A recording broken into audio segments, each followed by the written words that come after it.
السلام عليكم ورحمة الله وبركاته. ازيكم يا جميلات؟ عاملين ايه؟ يا رب تكونوا بخير. النهارده لفيديو جديد. صباحك فل وهنا وسعادة ورضا من الرحمن، رزقكم الله هناء الدنيا والآخرة، اللهم امين. حشتوني جدا جدا من اخر فيديو فات. يعني النهارده كده هنعيش كده يوم من اللي قلبكم يحبه يعني يعني حبيت ان انا اعيش بقى ايه، شفتوا اجواء كده يعني تيتا بقى واجواء ماما والحاجات اللي كانوا بيعملوها في البيوت دي. اللبن ده كنت جايبه 3 كيلو لبن وروبتهم، يعني اول ما خدته على طول حطيته في الحله وغطيته بالحصيره بتاعتي الحلوه الصغنونه دي. الحصيره دي انا جايباها ب 15 جنيه بس جميل قوي يا بنات. لو ما عندكيش الحصيره عادي بتتعمل في طبق عادي وبتبقى برده زي الفل. وسبته بقى يومين 2 من غير ما احركه خالص، لا وديه لا يمين ولا شمال. وبعد كده شلت القشطه بتاعته، ويعني ركنت القشطه بتبقى على الوش كده بتفصل خالص عن الوش، ركنتها على جنب وبدات ان انا إيه احط اللبن بتاعي في الحصيره. بس اقول لكم على حاجه، ان انا كنت فاتحه الفرن كنت بسوي فيه حاجه، يعني مثلا كنت حاطه كيكيه يومها. اول ما طفيت الفرن حطيت بقى حله اللبن الرايب دي لحد ما تمسك، قعدتها بس 4 ساعات.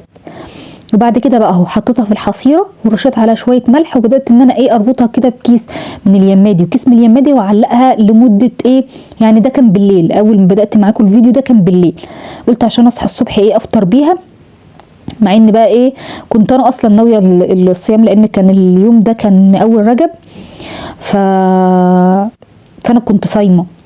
فقلت بقى عشان لو مثلا حد جه من البنات وكده افطروا بيها وكده تكون جاهزه يعني.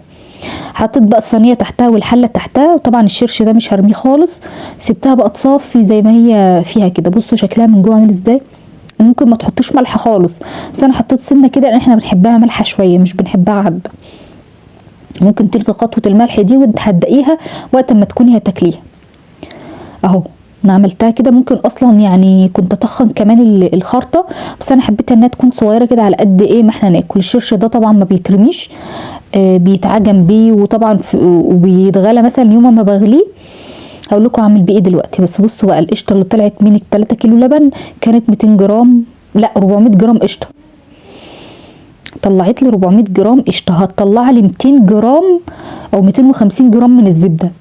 يعني انا هحول بقى القشطه دي لزبده، انا مش عايزاها قشطه، مع اني كلت منها كانت بجد جميله جدا يا بنات. مع سندوتش بقى كده حلاوه بالقشطه، ولا تاكليها بس كده لوحدها بتبقى يعني بتنقلك في حته ثانيه خالص.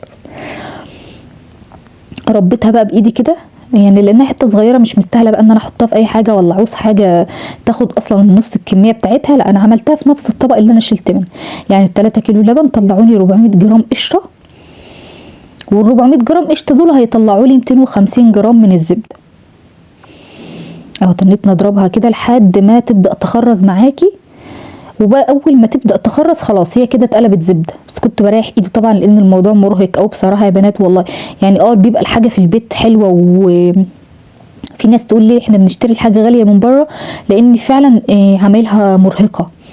عمايل الحاجات دي مرهقه فعلا بايدك بقى، وكل شويه تشوفي اللبن وتعملي في الحصيره وتعبي وتحطي. فكل حاجات دي برضو ربنا يعينهم يا رب على اللي دي شغلانته يعني كل يوم بيعملها.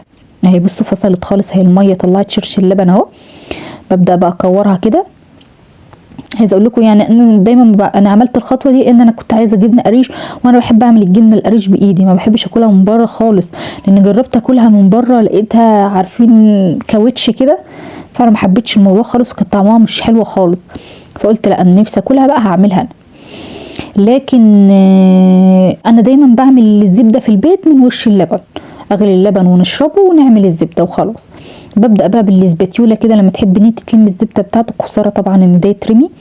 بس انا كنت حاطه الزبده على فكره على ستريتش مش على الرخام. و خساره بقى ان الطبق ده يترمي طبعا بكل اللي فيه ده. فببدا الم كده بسباتيولا واخد كده كره صغنونه واحطها على الكره الكبيره. خساره بقى ان ده يترمي يعني.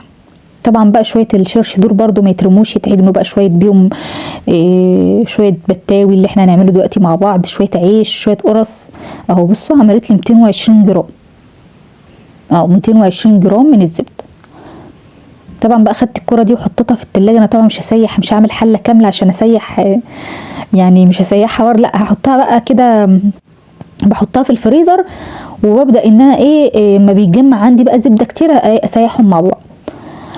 بصوا شرش اللبن انا خدت منه 500 جرام. بص شرش اللبن على شرش الزبده قصدي اللي انا طلعته من الزبده الخض يعني بتاع الزبده، اخدت من شرش اللي نزل بقى من الجبنه على بعضه كده على بعضه ميكس على بعضه، خدت 500 جرام عشان اعمل بتاوي. بصوا بقى هنا اهو احنا بقى بالنهار كنت بطفي النور بقى، يعني كل لحد ما يعني لحد ما انا كنت بعمل ايه بوزن معاكم الخض والكلام ده كله، كنا بالليل كنت بعمل الحاجات دي على بالليل. بصوا بقى الجو عامل ازاي، كان تراب وهوا والستاره بصوا طالعه بره البلكونه خالص يعني مش عارفه فكت ازاي وطلعت من الهوا بره البلكونه خالص.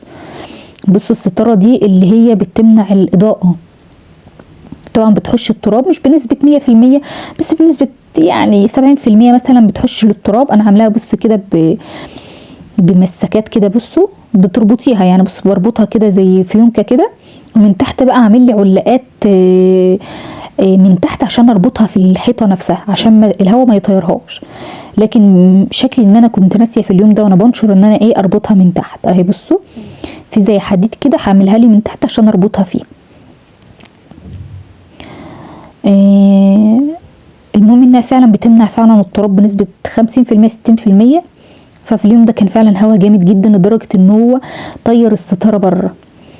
فقلت بقى يلا الجو ده فعلا محتاج بقى ايه ان انا اشغل الفرن على اي حاجه ونبدا اليوم بتاعنا كده. طبعا لما بيبقى فعلا في حاجات كده ورايا حاجات كتير جدا في المطبخ ببقى مبيته الصاله نظيفه، مش ببقى حطاها يعني مش ببقى مخليه كل حاجه كده على بعضها، لا مخليه الصاله نظيفه.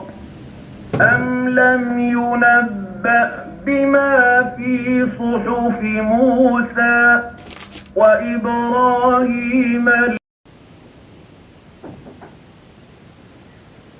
شغلت بقى ازازه القرآن الكريم جنبي كده، معلش اسفه على المنظر بقى بس طبعا خلاص يعني الدنيا هتنضف وهتبقى زي الفل دلوقتي. حطيت شرش اللبن على النار، شرش الجبنه بقى اللي باقي بقى يعني انا خدت شويه خضه على شويه شرش جبنه كده عشان اعمل بيهم البتاوي، لكن الشويه اللي باقي بقى خدتهم على النار عشان اغليهم عشان اعملها كماده حافظه للجبنه بتاعتي دي. ينفع انها كانت تتخن اكتر من كده عشان تساوي الجوانب بتاعتها، بس عادي بقى يعني انا قلت انا عايزاها قطع صغيره يعني اصل هي للبيت حاجه للبيت يعني. بس بصوا بقى القطعه متماسكه ازاي، بصوا يعني اجدعها بقى يعني ايه محل بقى لبان كده بقى يعني المهم كل شويه اقول لهم بصوا انا هبيع كيلو الجبنه دي ولا 2 كيلو الجبنه دول، ما طلعوش 2 كيلو لا انا هوزنها لكم دلوقتي، مش فاكره كانوا طلعوا قد ايه والله، بس هوزنهم مع بعض دلوقتي ونشوف. كل شويه بقول لهم هروح اخد الجبنه دي وابيعها بقى بس والله كانت طعمها حلو يا بنات، وبحط عليها ساعات بقى شويه زيت زيتون وطماطم ممكن بصلايه، بجد الجبنه دي بجد بتبقى ناعمه في البيت والله يا بنات، وحاجه مضمونه بقى انت اللي عاملاها في البيت. هنوزنها كده مع بعض اهو نشوف طلعت قد ايه من 3 كيلو. المهم كل ده انا حاطه الشرش اللبن يغلي على النار عشان اعمله ماده حافظه للجبنه دي. طلعت 600 جرام باين 600 جرام 600 جرام 635 جرام. 3 كيلو لبن عملوا لي 635 جرام جبنه و400 جرام قشطه، والقشطه عملت لي 220 جرام زبده. يعني مش بنرمي حاجه منها اهو. الشرش خلاص غلي، هسيبه يبرد خالص قبل ما احطه على الجبنه، مش هحطه على الجبنه وهو سخن. في الوقت ده بقى قلت اغسل الحصيره كده اول باول عشان ما يتراكمش حاجه فيها. هي بتبقى سهله بصراحه لما بتسيبهاش فيها حاجه تلزق يعني. هو غسلتها كويس جدا وسلت منها بواقي الجبنه كلها بقى اللي كانت فيها، وبكوبايه بقى كده. فبدات ان انا افضل اصب فيها ميه كده من فوق اكنك بتغسلي السجاده يعني، مش بتعملي اكتر من كده، اكنك بس بتغسلي السجاده بس تغسليها كويس عشان ريحتها ما تكونش يعني لما تتركن يكون فيها جبنه والجبنه لبن، فاللبن بيعمل ريحه كده مش لطيفه لما يتركن في حاجه وكده. هنفضل بقى ايه ونسيبها تتصفى كويس خالص. ممكن تسيبها كمان تنشف يعني متعلقه على حاجه تنشف عشان تستخدمها المره الجايه ما يكونش لقطه ريحه حاجه مش لطيفه. هسيبها بقى تتصفى كده. انا حطيتها على المصفى البيضه دي بتاعت ايكيا، سبتها تتصفى خالص براحتها.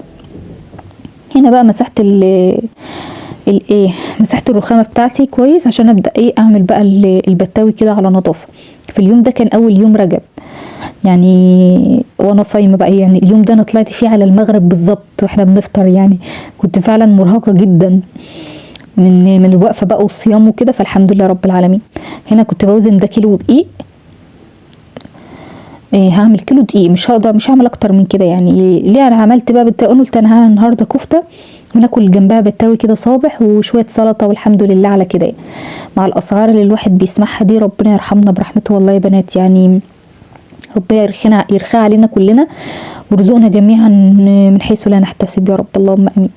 بصوا هنا حطيت شعرة ملح وشعرة فانيليا صغيرة خالص، يعني هي بتدي ريحة حلوة كده للبتاوي، ومعلقة ممسوحة صغيرة من البيكنج باودر. ونزلت بقى طبعا انا مدفية شرش الزبدة وشرش اللبن ده اهو، الخض بتاع الزبدة وشرش اللبن، دفتهم في الميكرويف على درجة حرارة 1، يعني اديتها دقيقة اديتها في الوقت دقيقة.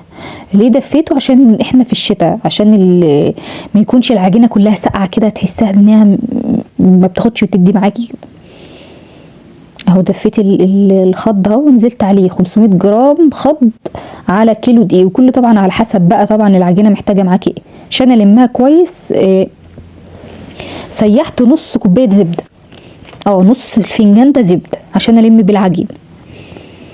هتفضل تلزق معاكي شويه كده، يعني تفضلي تفضلي عجيني فيها لحد ما تلم معاكي اهو. انا عماله بلم فيها في الزبده، يعني بلم العجينه من ايدي بالزبده لحد ما في الاخر خالص حسيت ان ايدي نطفت. وهو اصلا بحس ان عجينه الرقاق بتحتاج عجن كتير عشان تبقى لينه معاكي كده وتحسها شبه القطن كده. انا كنت بختبرها هنا، حسيت ان هي محتاجه شويه عجن كمان. حسيت اهو هبدا اعجنها كويس خالص لحد ما عجنت فيها ربع ساعه. ربنا يرزقنا جميعا كده بالعجانات كلنا كده ونرتاح من العجن ده، ربنا يرزقنا جميعا يا رب من حيث لا نحتسب. خطيت بقى وشها كده بكيس عشان ما ينشفش، وطبعا هريحها 5 دقايق بس على ما الدنيا كلها كده يعني انضف الدنيا حواليا، على ما دهنت برضو الصينيه دقيق، وعلى ما جبت الدقيق وفرشت المفرش. الحاجات دي كلها خدت مني 10 دقايق، ريحتها 10 دقايق قبل ما اقرصها معاكم. حطيت شويه دقيق كده. دقيق الخيرات ده انا كنت بجيبه ب10 جنيه يا بنات، دلوقتي الكيس عامل 20 جنيه. سبحان الله، يعني الحاجه بالضعف، الحمد لله رب العالمين. بقرصها كده تقريصه صغيره، يعني انا عايزه الرغيف بس يبقى على قد صينيه صغيره. انا طبعا هسوي على البوتاجاز من فوق، مش هعرف اسوي في الفرن والكلام ده، مجربتش في الفرن بصراحه، انا سويته على البوتاجاز من فوق. ممكن ابقى اجرب ان شاء الله اسويه في الفرن. يعني في ناس بتسويه في الفرن وبتقلب الصاجه يعني بتقلب الصاجه وشها يكون لتحت، مش عارفه اوصفها لكم، ان شاء الله نبقى نعملها سوا في مره. يعني خلاص قرصت كده كله وسبته بقى، يعني ما سبتش، انا خدت اللي اتقرص اول واحده، هي اول واحده عملت بيها فردتها، يعني فيعني يعتبر هي كده على ما بقيت قرصت كل الصينيه كانت اتسابت 5 دقايق مثلا كده ولا 7 دقايق. النشابه دي بتاعت امي الله يرحمها. لو سمعتيني بقى لحد هنا وكملت معايا الفيديو لحد هنا وسمعتي سيره امي، يا ريت تدعي لها بالرحمه والمغفره وتقراي لها الفاتحه. ربنا يجازيكم كل الخير عني يا رب، ويبارك لي فيكم ويحفظكم، اللهم امين يا رب. انا بجد يعني حابه ان انا اشكركم بقى في الوقت ده وانا برق كده الرقاق معاكم بجد. يعني كل الكلام اللي بتقولوه لي يعني والله العظيم يا بنات مش عايزه اقول لكم بيفرحني قد ايه، يعني بيسعدني كده سعاده ان انا فعلا يا ترى فعلا انا محبوبه عند حد كده.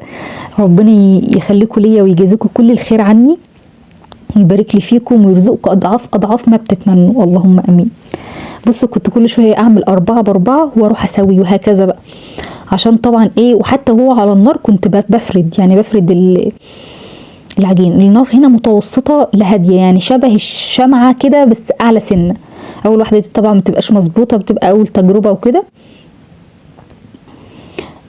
فالواحد بيجرب فيها. يعني طبعا انا فرضه فوطه جنبي عشان اول ما يطلع احطه في الفوطه، فوطه نضيفه طبعا، اول ما يطلع احطه في الفوطه على طول عشان ما ينشفش. اهو الصينيه طبعا مش مدهونه اي حاجه خالص، الصينيه كانت بس عايزه تكبر معايا سنه، يعني كنت حاسه ان انا شغاله كده وانا وانا ايه متكتفه شويه. بس يلا قلت بقى انا خلاص دي اللي طلعت من يعني في الموضوع يعني، فمش هقعد اوسخ 100 حله بقى، مع ان كل شويه اغسل مواعين وارجع اعمل تاني. اليوم ده غسلت كميه مواعين الحمد لله رب العالمين. بس والله اليوم ده بجد بقيت حاسه ان انا فرحانه، يعني عملت كل حاجه بايدي. ولما حد ياكل كده من ايدك كده ويقول لك تسلم ايدك، بتبقى يعني السعاده كده ايه، مش الحاجه مش سايعاكي كده، الدنيا مش سايعاكي انك عملت حاجه من ايدك. والله يا بنات كل الحاجات دي بتتحفظ في ذاكره اطفالنا. انا لحد دلوقتي انا اهو فاكره امي كانت بتعمل ايه، وكانت بتسيح السمنه وتعمل الجبنه وتخبز وتعمل الفطير في البيت وتعمل ايه ده كل حاجه في البيت. هنا بس عشان ما اضيعلكش الحته دي، الجبنه حطيت عليها شويه فلفل اخضر كده، قطعتهم من صاص، بصوا انتوا شايفين كده، قطعتهم من صاص ونزلت عليهم بشرش اللبن اللي غلي وبرد، لازم يبقى بارد. دي هتقعد معاكي بال15 يوم على الرف، استحاله انها تبوظ، وعن تجربه يعني. كنت بعمل هنا الكفته بقى، كانت اللحمه وصلت لي، يعني كل ده كان لسه مستنيه اللحمه توصل لي، ما كانتش لسه وصلت لي اللحمه. فقلت بقى اخلص اللي ورايا ده لحد ما اللحمه توصل لي. يعني انا كنت بادئه في الكفته كان بعد العصر بالظبط. كنت بقى شغاله بقى كنت شغاله في الايه، في البتاوي. يعني انا كنت خلاص هنا خلصت البتاوي. بصوا انا خلطه الكفته دي بستعملها حلوه من ماجي، يعني جميله وبتدي طعم حلو. بحط عليها شويه بيكنج باودر والكيس بتاع ماجي ده وشويه ملح. بس عايزه اقول لكم ان اللحمه دي كانت جايالي اولا انا من سرحاني ومن كتر ما انا كنت تعبانه فعلا نسيت ان انا اصفي البصل الاول قبل ما احطه على اللحم. دي حاجه كده يعني انا اكتشفتها وانا خلاص بصبع، يعني اكتشفت وانا بصبع. كانت طريه خالص ومش متماسكه خالص يعني عشان البصل بميته. بس اقول لكم على حاجه، يعني انا قلت بسم الله الرحمن الرحيم، ما رضيتش اضيف بقسماط ولا رضيت اضيف عيش ولا رضيت اضيف اي حاجه من دي، قلت ان شاء الله تطلع حلو. اولا برضو اللحمه كانت جايه لي كلها دهون، يعني فيها نسبه دهن كتير، فصار يعني نزل منها كميه دهون كتير. المهم كنت انا ايه عندي كده زي خله خشب كده بس تخينه جدا، انا مخصصاها للكفته. انا دخت عليها في اليوم ده ما لقيتهاش خالص، فجبت شوكه وبدات اعمل بيها، لقيتها بصوا مفرغه وحاسه ان هي هتتفك خالص في الفرن، فعملتها مقفوله كده على ايدي. قلت بقى الحق ما يمكن انقاذه. في اللحظه دي بقى ادركت ان انا ما صفيتش البصل فقلت خير، فهلم ال3 صوابع اللي انا عملتهم على الشوكه دول وهرجع ايه اعجنهم تاني واعملهم مقفولين زي دول.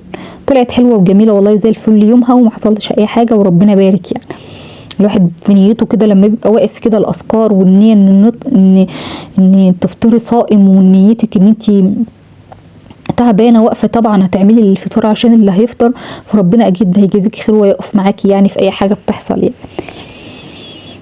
يعني خلصت كميه الكفته طبعا هرجع هعد كل اللي انا عملته ال3 الاولانيين دول، لانه بصوا الشكل مش عاطفي خالص. وبقيت الصواني بقى دي صينيه حماتي ربنا يبارك فيها يا رب يحفظها، بقيت الصواني بقى ما كانتش فاضيه وكده، فقلت ايه اعمل في الصينيه دي، المهم في الصينيه دي. ويا ريتني ما حطيت زيت بقى لانها طبعا نزلت كميه دهون كتيره، فانا حطيت بس شويه زيت عشان ايه ما تلزقش في الصينيه. خلصتهم كده، حطيت شويه زيت بساط ودخلتها بقى الفرن. هغسل بقى ايه مكان بقى اللحمه ومكان ما انا كنت عامله الرقاق كما كنت عامله الرقاق. كل شويه والله كنت بمسح، يعني دايما لما باجي اعمل حاجه ايدي دايما في الحاجه، امسح وارجع اعمل تاني، امسح وارجع اعمل تاني. اهو كده الرقاق كان هو بارد خالص، ما عبيتهوش في الشنط وهو سخن. كنت بقى عايزه اعيش بقى ايام بقى ماما كده وتيتا الله يرحمها، كانوا دايما لما يجوا يعينوا العيش في الاكياس كانوا دايما يمسحوه بالفوطه، يقعدوا يمسحوا كل رغيف كده بالفوطه، عشان لو في مثلا دقيق زياده حاجه كده من الفرن، اللي هو دايما كان بيبقى مش عارفه اسمه ايه الدقيق كده، لما بيتعمل في الفرن بيعمل ماده سمره كده، هو اما بيتحرق بيبقى اسمر كده. فدايما كانوا يقعدوا يعملوا رغيف في رغيف، يمسحوا رغيف في رغيف قبل ما يحطوه في العيش، قبل ما يحطوه قصدي في الشنط بالفوطه. فانا حبيت اعيش الدور بقى اليوم ده حبيت اعيش الدور خالص يعني. والله ذكريات لا تنسى بجد والله. كان بيبقى فيه بهجة في البيت اليوم ده، فانا حبيت اعيش ولادي بقى البهجة بتاع اليوم ده. كل شويه بقى انده لهم بصوا الرقاق بتاع ماما، بصوا الجبنه بتاعت ماما، يا ولاد مش جعانين اعمل لكم سندوتشات.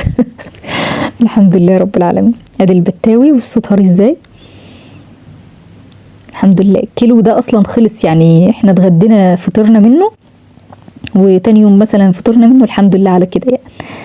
اهو فحمت بقى الكفته، وكنت عامله لها تمر باللبن اهو على جنب، وحطيت تمر اللي عايز، ما كانش حد عايز تمر باللبن انا عملت لنفسي، وحطيت تمر بقى ايه في طبق كده وخلاص، وعملت شويه سلطه خضراء هناك اهي في الاطباق هناك اهي. ودلوقتي بقى بعمل معاكم سلطه الطحين. شويه الطحينه دي على فكره انا بجيبها من الجروبات اللي هي السوري، شفتوا الجروبات اللي بتبيع المنتجات السوريه حلوه قوي يا بنات. بجيب العلبه دي فيها ربع كيلو بس، طعمها جميل قوي. حطيت عليها شويه خل وشويه ميه سخنه، بصوا بدوبها بشويه ميه سخنه عشان تفك معايا بسرعه، وبحط ملح وكمون وفلفل اسمر وبابريكا وفصين توم وملح طبعا اهو. ببدا ايه اسيلها كده، سيلي اكتر عشان لو هتحطها في التلاجة بتتقل، لكن انا اصلا عاملاها قبل المغرب على طول، يعني انا كنت في الوقت ده خلاص المغرب خلاص داخل علينا يعني. دلوقتي بحط التوم بقى خلاص، هقلبها على كده واحطها في الطبق وخلاص، بتبقى طعمها جميل جدا. والحمد لله على كده، شويه سلطه وشويه سلطه طحينه وسلطه خضراء والحمد لله. اهو شويه بطاطس بقى ليك كمان، شويه بطاطس، حطيت الفاكهه وحطيت كل حاجه، والحمد لله ربنا يتقبل منا جميعا يا رب. الله